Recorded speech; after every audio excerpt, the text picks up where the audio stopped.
Olá, tudo bem? Vamos a mais uma aula da nossa gestão de fluxo de caixa. Hoje nós vamos falar sobre orçamento e fluxo de caixa. Os tópicos a serem abordados nesta aula serão: o que é orçamento de caixa? Como funciona um orçamento de caixa? E os objetivos do orçamento de caixa. Ao término desta aula, você deverá ser capaz de entender o que compõe um orçamento de caixa, saber como se operacionaliza um orçamento de caixa e verificar o reflexo do orçamento nas decisões da empresa. O orçamento é muito importante. Então vamos lá. O que é um orçamento? É um processo de planejamento e controle orçamentário, também denominado de planejamento e controle financeiro ou planejamento e controle de resultados. O que nós fazemos dentro de um orçamento? Se você pensar na tua vida pessoal, a empresa faz a mesma coisa. Você pega lá o teu salário e começa a deduzir aquilo que você tem para pagar e você tem lá um saldo credor. Vamos falar de credor. Sobrou. O que você faz com ele? Pessoalmente você faz algumas coisas e empresarialmente faz outras coisas. Então a empresa faz a mesma coisa. Coleta todas as informações de todas as áreas, joga para dentro desta ferramenta e começa a fazer as suas autoanálises, ok? Para a gente poder chegar a alguns números, algumas analogias que nos deem alguma satisfação ou insatisfação para dar sequência em algumas coisas. O orçamento é a ferramenta de controle por excelência de todo o processo operacional da empresa, ou seja, toda a departamentalização da empresa, todo o processo orçamentário da empresa vem para dentro dessa ferramenta. Eu não consigo analisar num todo departamentos separadamente. Nós vamos pegar todos os departamentos, né? Uma empresa, todas elas são departamentalizadas, trago para dentro dessa ferramenta e começo a analisar. Aquilo que sai da regra natural da empresa, esse ano não teremos investimento, razão, não importa, mas não teremos. Tá legal? Claro que importa internamente, mas para nós aqui não. Não teremos investimentos. Então, este ano aqui, nada de dinheiro novo para nenhuma área. Vamos manter o que está acontecendo em função do mercado, em função da economia, seja lá qual for a razão. E aí você traz tudo aquilo para dentro da empresa e começa a analisar. Do orçamento, começa a analisar. Destoou um pouco, saiu um pouco fora do normal, aí você vai para o analítico. O que é o analítico? Você vai departamento a departamento e começa a ver quais foram as ofertas de orçamento que os gestores de cada departamento colocou para você. E você, como gestor financeiro, você traz cada um deles para conversar contigo aquilo que você entender que está em desacordo. É o elo que liga as receitas projetadas e os custos projetados. Então, olha só, quando fazemos um orçamento, já falamos em aulas anteriores, nós não temos a certeza de que aquilo irá ocorrer na exata essência da qual você criou, ok? Então você traz para dentro das informações tudo aquilo que todos colocaram e você vem trazendo aqui, ó, meus custos, minhas despesas, minhas receitas, receita operacional, receita não operacional, despesa não operacional, e aí eu começo a trabalhar todas essas informações. Então ele junta tudo isso, por isso que a gente diz que ele é um elo. Ele pega tudo e deixa tudo formalizado numa única ferramenta para que você possa enxergar o todo. Relaciona-se com as projeções de ingressos e saídas de recursos financeiros, das necessidades de financiamento e de controle financeiro. Olha só, relaciona-se com as projeções de ingressos e saídas. Todo dinheiro tem uma origem e tem um destino. A origem das receitas da empresa, ela vem dos clientes, ela vem de uma operação financeira, ela vem da venda de um ativo, tá legal? Da venda de um bem da empresa, e ela tem um destino. Qual é o destino? Pagamento de salário, pagamento de fornecedores, pagamento de outras aquisições que a empresa faça. Tudo isso daí tem que estar dentro deste orçamento, para que nós possamos enxergar de forma macro e sintetizada, né? Quando falamos de sintetizada, juntamos tudo para enxergar um único número. Tá? Aí aquele número, quando você quer enxergar ele aberto, você explode ele, né? Você vai para o analítico e aí você vê cada número. Esse aqui tem 10, mais 10, mais 10, mais 10, mais 10, juntou 50. Aquele 50 vai estar ali. Se você quiser abrir os 50, você abre os 50 para saber o que é, ok? Representa o equilíbrio financeiro dentro da empresa. Gente, se não existir equilíbrio entre as contas a serem pagas e as contas a serem recebidas, a empresa não tem vida longa, ok? E o equilíbrio mesmo, ele significa de você não gastar mais do que você arrecada, né? Às vezes ouvimos aí, né, das contas públicas, independente de qual tipo de governo, federal, estadual, municipal, que gastou mais do que arrecadou, então está com déficit. Não, gastou menos do que arrecadou, então está com superávit. Gastou exatamente a mesma coisa que arrecadou, então é uma situação de equilíbrio, nula. Mas o que nós queremos dizer com equilíbrio? Eu tenho que ter essas análises para manter um equilíbrio entre o que entra e o que sai. Tá legal? Em alguns momentos o que sai vai ser um pouquinho mais pesado, em alguns momentos o que entra vai ser um pouco mais pesado. Com essas diferenças e com as médias apuradas dentro dos períodos, a empresa consegue ir equalizando e sempre trabalhar na expectativa de um caixa superavitário, de um orçamento superavitário, ou seja, um orçamento com sobra de capital. Elaborado diretamente pela área financeira, baseado em muitos dados fornecidos pelos diversos setores da empresa. Eu tenho que receber de todas as áreas as informações. Quais são suas necessidades de compra de equipamento? Quais são suas necessidades da folha de pagamento? Quais são suas necessidades de material de uso diário? E assim vão todas as necessidades de cada setor, departamentalizadamente, trazem até o orçamento e esse orçamento vai ser discutido. Se ele vai ser colocado em prática ou se ele não vai ser colocado em prática. Se ele tem que sofrer uma redução ou se ele tem espaço para sofrer um aumento. É isso que se discute numa reunião orçamentária de uma empresa. Assim que todos estiverem juntos, em uma visão macro, eu tenho que, dentro do orçamento, enxergar a empresa inteira. Foi aquilo que eu coloquei para vocês agora. Eu tenho 50 mil. Ele é uma visão macro. Mas se eu quiser ver macro aberto, 50 mil, eu abro os departamentos e vou enxergando o que cada departamento representa dentro dos 50 mil. Pode ser que tenha departamentos lá que represente 10% e outro represente 60%. O que representa 60%, por que representa tão acima dos demais? Tem que ter uma explicação. Havendo uma explicação plausível e que seja benéfico para a empresa, a gente aprova o orçamento. Não sendo, a gente reprova o orçamento e... reprovou, não tem mais orçamento? Não, o orçamento é refeito até que a gente chegue a um consenso. Tá legal?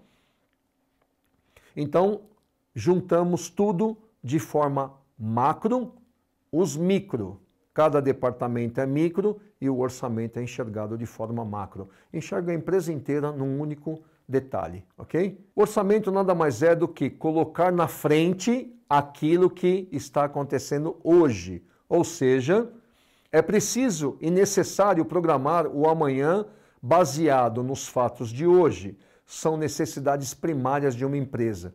O que são necessidades primárias? A gente poderia chamar de necessidades primeiras, né? Porque as primárias são as necessidades que a empresa tem para se manter viva, ou seja, operando. Então, todas essas visões que nós temos, olha, eu quero enxergar lá na frente, então eu tenho que pegar o hoje e projetar para frente. Se eu tenho esta condição, se eu consigo analisar o meu mercado, aí a gente vai voltar nas duas ciências que não se desgrudam da administração financeira, que é economia e contabilidade. Pego dados contábeis, pego dados econômicos, junto tudo e eu enxergo o amanhã, eu enxergo acima do muro. Eu não posso ter uma visão apenas de curto prazo, eu preciso enxergar além do curto prazo. Sendo que, se eu enxergar além do curto prazo e o meu curto prazo eu for cumprindo, a sua necessidade de sucesso está muito próxima. Porque se no curto prazo você consegue cumprir, obviamente o longo também vai ser cumprido. Lembrando que se tiver necessidades de ajustes no meio do caminho, a gente tem que ir fazendo. E lembrando também que esses ajustes têm que ser mínimos, não pode ser ajustes gigantescos. Se for ajuste muito grande, é porque você cometeu algum erro lá atrás. Orçar significa processar todos os dados constantes do sistema de informação contábil, sistema de informação contábil. Esse sistema de informação contábil fornece a você a nossa situação de fatos ocorridos, que foi o regime de competência que aconteceu lá atrás. Os fatos contábeis vêm e a gente transforma ele em dados, sabendo que todos aqueles dados vão virar financeiros amanhã. Mas orçar significa isso, ok? Introduzindo os dados previstos e considerando as alterações já definidas para o próximo exercício. Estamos falando de curto prazo, né? Qual é o próximo exercício de 2023? 2024.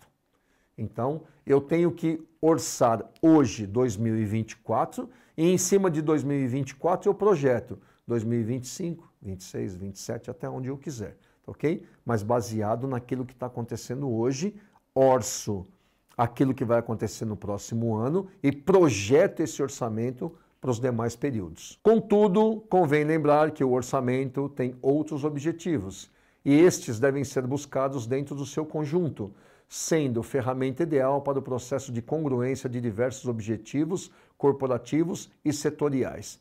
Ou seja, todos os departamentos têm os seus objetivos, só que todos têm que estar em congruência com o objetivo da empresa. Tá legal? Todos nós que trabalhamos numa organização somos cobrados por resultado. Este resultado tem que ser muito bom para a empresa. Se ele for bom para a empresa em conjunto departamentalizado, é lógico que para todos os departamentos também será bom. Não tem como um departamento ir mal e os outros irem bem, tá? Eles trabalham todos alinhados. Esse alinhamento, ele tem que acontecer. Aí você vai falar, mas o departamento de vendas não está indo bem. Não tem como, porque se vendas não for bem, o resto também não vai, porque se vendas não for bem, o dinheiro não entra. E aí começa a dar lá uma dor de cabeça para a empresa para poder fazer os seus reajustes se vendas não estiver acontecendo, ok? Dentro dessa linha de atuação, o processo orçamentário deve permitir a participação de toda a estrutura hierárquica. Nós temos vários tipos de orçamento, tá? Mas todas as hierarquias de todos os departamentos têm que participar, para que todos estejam cientes das decisões tomadas individualmente, ou seja, por departamento, e aquela que juntou tudo e virou uma decisão da empresa. A empresa vai atuar assim. No momento em que eu vou atuar assim, significa que aquele departamento, aquele e todos os demais vão funcionar nesse formato que nós determinamos aqui, em comum acordo entre todos, ok? Porque vendas, por exemplo, não podem entrar em desacordo com produção, porque senão vai ter problema, vai vender e não vai ter para entregar, ou então vai fabricar e não vai ter não vai conseguir vender. Então tem que estar todo mundo ali numa sintonia muito bem afinada. Com responsabilidade orçamentária, não devendo ser um processo ditatorial. O que é um processo ditatorial, galera? O presidente da empresa vem e fala, o orçamento esse ano aqui é assim, e não vou mudar uma vírgula. Opa! Isso aí é ditatorial, ou seja, o cara está ditando o que ele quer e não vai acertar mudanças.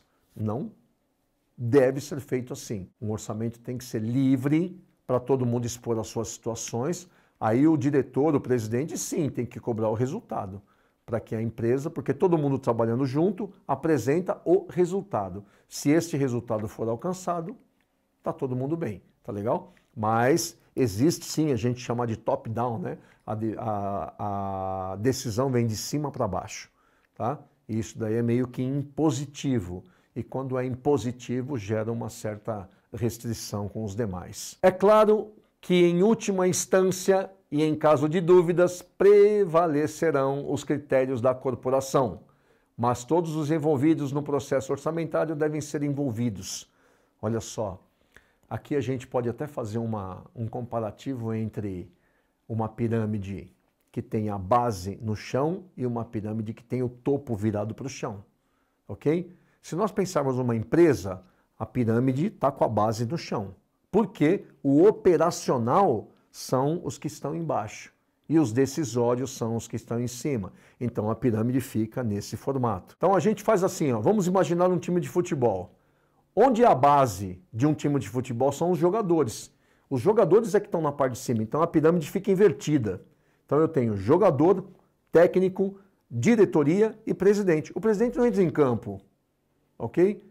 Então as decisões acontecem do presidente aqui, elas podem influenciar lá no campo? Pode, mas não é a mesma influência de top-down de uma empresa. O cara decide na ponta da pirâmide e joga a informação para baixo. Esse aqui ele decide, mas lá dentro de campo, de acordo com a estratégia do time adversário, você pode mudar a sua estratégia. Então, a gente precisa analisar do que é que nós estamos falando, mas ela tem que ser, a melhor forma de um orçamento acontecer é entre todos cooperativos dentro das informações para que elas aconteçam de forma tranquila, que todo mundo possa alcançar teu objetivo e não ser uma imposição, beleza? E aí vem uma dica de leitura para vocês. Orçamento Empresarial, Clóvis Luiz Padovese, é um mestre, é um doutor no assunto, tá? O livro dele, aliás, ele tem alguns, mas esse livro é sensacional. Ele é um autor muito conceituado, palestrante internacional, e ele traz para você informações muito relevantes com relação ao orçamento, ok? E fica aí a dica de um vídeo, como construir um orçamento empresarial em 5 simples passos. Galera, construir um orçamento não tem segredo. O que existe é, todos têm que estar sintonizados. Assiste o vídeo, vocês vão gostar. Espero que tenham gostado da aula, bons estudos e até a próxima.